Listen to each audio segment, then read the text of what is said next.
Hello friends, જય બે જય માતાજી. કેમ છો? મજામાં? સ્વાગત છે તમારું મારી રસોઈની ચેનલમાં. આજે આપણે બધી અમુક વસ્તુ ઘરે ઓછી ઓછી પડી હોય અને એને યુઝ કરવો હોય તો એ બધી વસ્તુ મિક્સ કરીને આપણે ચકરી બનાવીશું. મારા જોડે બધું થોડી થોડી વસ્તુ વધી હતી, ધાળિયા છે તો એને એક ટાંકણામાં નાખી દઈશ. ઓટ્સ છે થોડા, એને લઈ લઈશ.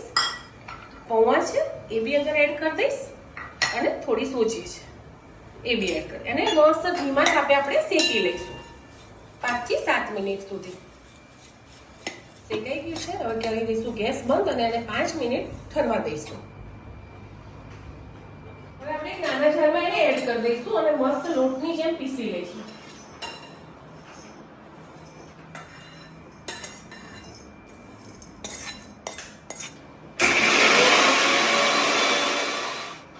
ચલો ફ્રેન્ડ, એને પીસી લીધું છે અને મસ્ત લોટ જેવું થઈ જશે. તમે કડકરો રહેશે તો વાંધો નહીં, એવું લાગે તો થોડો ચાળી લેવાનું. એમાં એડ કરીશું પોણો વાટકી જેટલો ચણાનો લોટ. એમાં જશે તલ ટેસ્ટ અનુસાર. એમાં એડ કરીશું આપણે અજમો થોડો, હાથથી મસળીને એનો ફ્લેવર સારો લાગે. હવે જશે મસાલા ટેસ્ટ અનુસાર, મીઠું, મરચું તીખાસ તમે જે રીતે ખાતા હોય એ રીતે, અને હળદર. બસ આમાં બીજો કોઈ મસાલા એડ કરવાના નથી. અને બીજો પ્લસ પોઈન્ટ એ છે કે આપણે આમાં તેલનો બી મોયણ આપવાનું નથી. ચલો તો હવે એનું બધું મિક્સ કરી અને આપણે લોટ બાંધી લઈશું એક કડક ભાખરી જેવો હોય એવો. આમાં મોયણ નથી આપવાનું. ચલો એક લોટ તૈયાર કરી દઈએ અને બાજુમાં આપણે તેલ બી મૂકી દઈએ. એવું કડક લાગે તો તમે પાડી શકો ને એટલો લોટ ઢીલો કે કડક કરવાનો. બરાબર. હવે આપણે એને બરાબર હાથથી મસળી અને ભરી લઈશું મશીનમાં. જોઈશું આપણી ચકરી તૂટી નથી જતી ને, કારણ કે આપણે ડાયરેક્ટ તેલમાં નથી પાડવી, થાળીમાં પાડીને મૂકવી છે. એટલે તેલમાં ઘણા લોકો શું થતું હોય કે શેપ નથી આપી શકતા, એટલા માટે આપણે આ થાળીમાં પાડીશું. અને પ્રોપર બધો લોટ મેં અંદર લઈ લીધો છે. ચલો હું તમને થાળીમાં પાડીને જ બતાવું, પછી આપણે એક એક ચકરી આપણે છોડી દઈશું તેલમાં. એટલે ઘણા તેલ બી આવી જશે.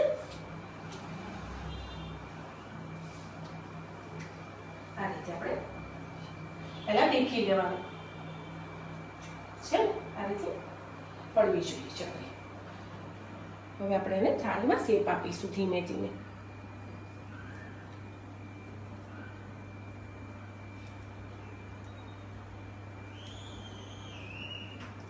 જેટલી સાઈઝની તમારે ચકરી કરવી હોય એટલી સાઈઝની કરી લે. એક સાથે બધી થાળીમાં પાડી લેશો ને અને પછી તમે તેલમાં એડ કરશો તો બી વાંધો નહીં આવે. જો પરફેક્ટ ચકરી તમારી થશે. અને તેલમાં શું થાય છે, ઘણા લોકોને શેપ આપતા નથી ફાવતું. જો એ જ રીતે હું તમને બીજી બી બતાવી દઉં પરફેક્ટ. મોટી નાની તમારે જે રીતે ચકરીની સાઈઝ કરવી હોય ને એ રીતે તમે કરી શકો. બે બાજુથી સીલ કરી લેવાની એટલે ખુલે નહીં. આપણે આ રીતે પાડી લીધી છે. હવે આપણે એને એક એક તેલમાં મૂકી દઈશું. ઇઝી રીતે મૂકી જવાશે. એટલે તેલમાં તમને શેપ આવતા ના ફાવે ને તો આ રીતે તમે શાંતિથી કરી શકો. પહેલા એક સાથે બધી પાડી લેવાની અને પછી જે રીતે તેલમાં ફાવે એ રીતે છોડી દેવાની. થોડું ભાગી જાય તો ટેન્શન નહીં કરવાનું, કારણ કે આપણે કડક રાખ્યો છે. તમને જે રીતે ફાવે ને પાડી શકો એ રીતે લોટ લઈ લેવાનો. જો પરફેક્ટ. અને એને ધીમા તાપે તળી લેવાની. ચલો ફ્રેન્ડ, બની ગઈ છે. આટલી બે લાસ્ટ હતી એ હું તમને બતાવી દઉં. કેટલી પરફેક્ટ સરસ. જો તૂટે તો બી ટેન્શન નહીં કરવાનું, ખાવાનું જ છે. કારણ કે બહુ કડક કરવી હોય ને તમે તો લોટ કડક રાખશો એટલે ક્યારેક તૂટશે. જો થોડો ઢીલો કરશો ને તો નહીં તૂટે, પણ એ પછી મજા નહીં આવે ચકરીમાં, કારણ કે આપણે તેલ નહીં રેડતા ને એટલા માટે.